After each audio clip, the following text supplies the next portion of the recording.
Welcome, sports fans. We are back this time for triple jump.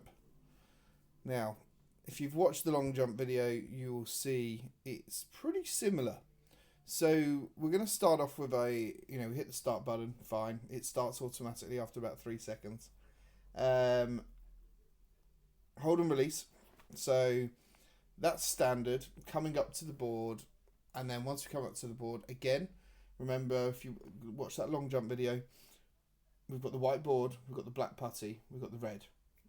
We need to be before the black putty.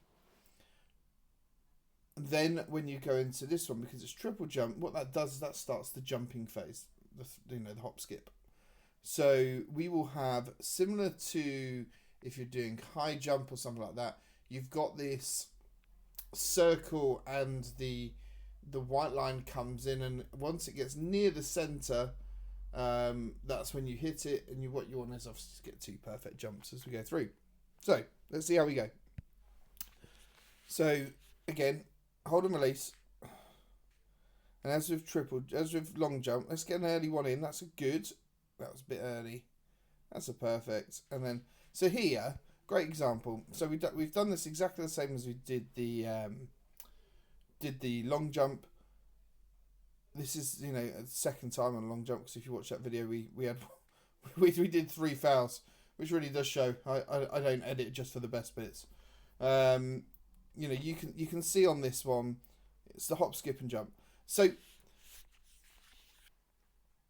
what we obviously want to do is we want to get a good jump on the board. So we know, if you look in the top right, we can see we are 0.105 away from the actual away from the plasticine as it is in there, the rubber, that you can make the indent into. So we've got quite a bit of room to go. It wasn't the best of jumps. It was okay. Right. So here we go. So this bit, actually, we did a really good hold and release.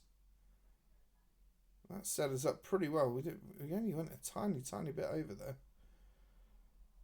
And then as you come up to here, now some people say, well, what do you use for your marker? I just use my visual eye of getting the line there. It's slightly harder than long jump in a way, because it isn't side on. Yet I always find with triple jump, I can get closer to the board on a more regular occasion than I can on long jump. It's a bit of a weird one. I think that might just be psychological for myself. Some people will reference the triangles at the side and go, oh, well, if you hit the triangle when it gets to there, then you'll get a perfect. But the reality is that what you're looking for is a consistency of your reaction time, which is impossible to do. There is no consistency of reaction. You cannot do 3 reactions and get the exact same score. Well, technically you can before anyone be pedantic about it, but the reality is you can't focus and build your effort around a consistent reaction time. So you are going to get variance on your jumps, and you're going to get some which are really good and some which aren't. This one was just good. It wasn't perfect. Then we came through into the jumping phase. So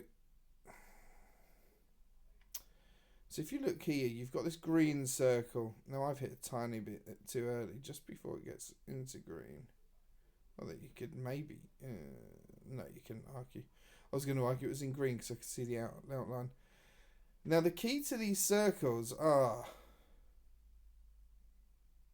So that is, look at that, that's pretty much bang in the middle. I work on the basis that you need to be bang in the middle of the circles.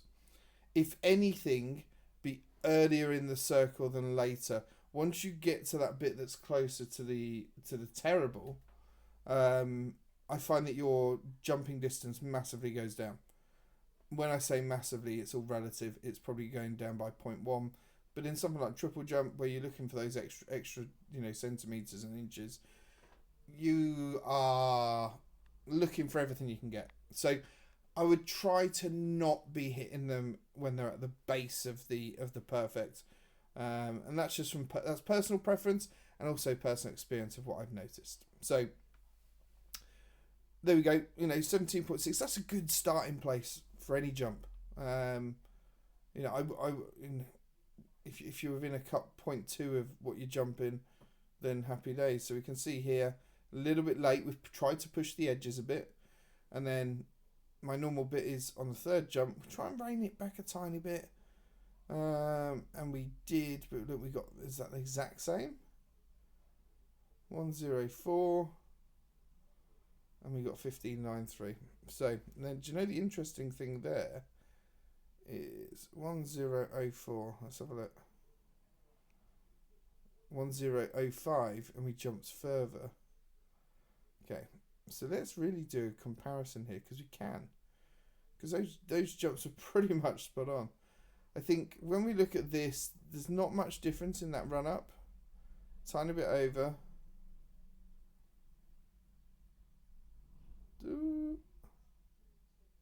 That's near enough spot on versus tiny bit over. So if we look here, tiny bit over, not as much, but we had a bit. So I would be saying that if we look at both of these jumps, 1 and 3, the staging bit here, we are pretty much even. Again, someone might be able to say this one's a tiny bit further. It's a tiny bit not as good in the perfect, you know, but we were technically better. Let's have a look at the good, because we did a good and a perfect, which is why I think we can do a good comparison here, you see.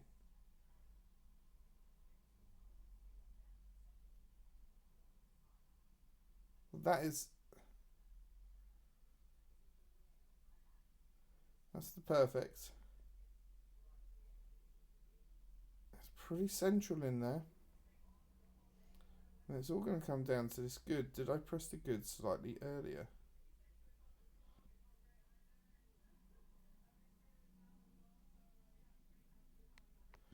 Well, do you know what?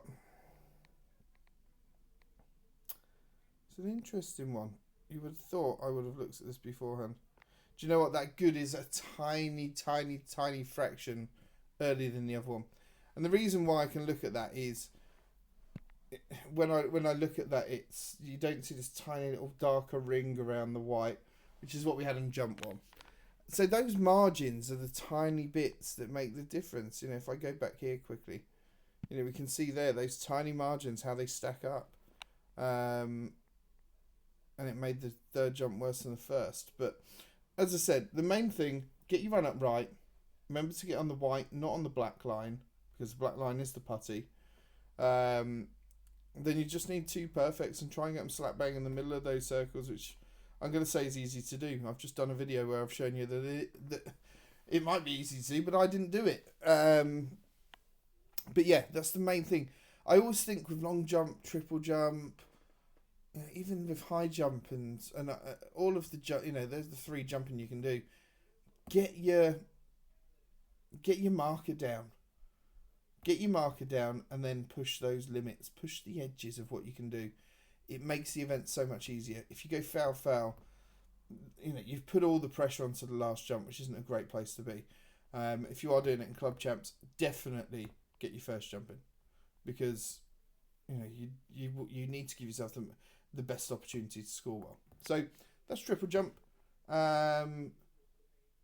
It's been brilliant going through both long jump and triple jump. Check out the long jump video. Don't forget, like, subscribe, hit the bell, and I will see you on the next one, which is probably going to be high jump.